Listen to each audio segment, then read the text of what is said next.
আমি যেন কি কেমন আছেন? আল্লাহ রাখছে কোন রকম। মুখ লাল কিসে? মুখ লাল এমনি রোদে কাজ করতে করতে লাল হয়ে গেছে। তাই? হ্যাঁ। কি কাজ করেন?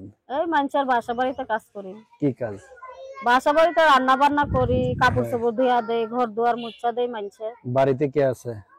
বাড়িতে আছে আমার নিজের মা নাই তো, সৎ মা আছে, তার লগে থাকি। তাই? হুম। আপনার নাম কি? অন্তরা। অন্তরে কি করেন আপনি? আমার মনে করেন আমার যখন 6 বছর বয়স, এখন মা মারা গেছে। হ্যাঁ। বাবা বাড়ি ঘর বেচা ঢাকা শহরে এসে একটা বিয়া করছিল। হ্যাঁ। বাবাটা মারা গেছে 2 হ্যাঁ। বছর, সৎ মা আছে, তার লগে হ্যাঁ। থাকি। ঢাকা নবীনগর হুম। বউবাজারে বাসা ভাড়া, দেশের বাড়ি রাজশাহীতে। হ্যাঁ। যাক, তো এর আগে কখনো প্রতিবেদন করছেন আপনি? এর আগে একটা প্রতিবেদনের মাঝে আইছিলাম, সেরকম মনের মতন কাউকে পাই নাই।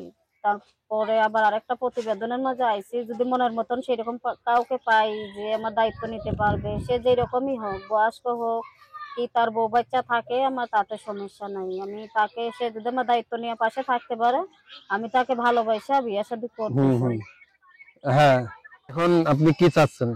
আমি চাই প্রতিবেদনের মাঝে খুব কষ্টের মাঝে পইড়া আইলাম, যদি সেইরকম মনের মতন কাউকে পাই যে আমার দায়িত্ব নিতে পারবে, সে বয়স্ক হইলে কি তার বউ বাচ্চা থাকলে আমার তাতেও কোনো সমস্যা নাই, আমি তাকেই ভালোবাসা বিয়ে শাদী করার ইচ্ছা আছে বলেই প্রতিবেদনের মাঝে আইছি। আপনি জোয়ান একটা মাইয়া, বুড়ো জামাইয়ের সাথে বিয়ে করে এক তো বিপদে পড়বেন।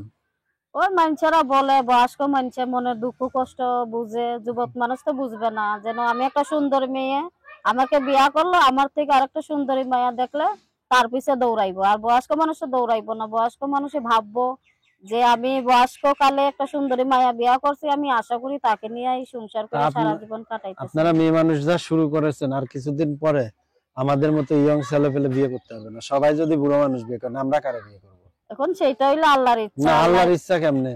ওইটাই তো, সেইটা হইলো আল্লাহর ইচ্ছা। আল্লাহ যদি কপালে চ্যাংরা মানুষ রাখে থাকবে, বয়স্ক মানুষ থাকলে তাতেও থাকবে। আপনি বিষ খেয়ে মরবেন, এটা কি আল্লাহর ইচ্ছাই হয়েছে? আপনি গলায় ধরে নিয়ে মরতেছেন, এটা কি আল্লাহর ইচ্ছাই হয়েছে? না, এটা নিজের মরণ নিজে নিমুখে না, এখন যেটা কপালে রাখবে তো সেটাই হইবে। আচ্ছা, যোগাযোগ কেমনে করবে আপনার সাথে? ওই আমরা একটা বাটাম ফোন কো আছে। নাম্বার কো আছে। কোনে আছে? দর্শক, আমাদের অনুষ্ঠানগুলো বিভিন্ন সময় বিভিন্ন অসহায় মানুষের গল্পগুলো করা হয়ে থাকে। এই অনুষ্ঠানগুলো শুধুমাত্র বিনোদনের জন্য বরাবর মতো বলে আসি। তো যদি কেউ এর সাথে, কি যেন নাম? অন্তরা। অন্তরার সাথে অন্তরে অন্তর মিলাইতে চান, তাহলে যোগাযোগ করেন। আমি তার নাম্বারটা বলে দিই, এই নাম্বারে যোগাযোগ করতে পারবেন। ঠিক আছে? আপনার দেশের বাড়ি কোথায়? রাজশাহীতে।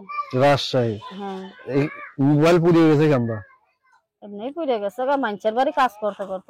মোবাইল পুড়তেছে, মন পুড়িয়ে খার হয়ে যাচ্ছে, আর মোবাইল তো সাধারণ জিনিস। 01319 179706 01319 179706 01319 179706।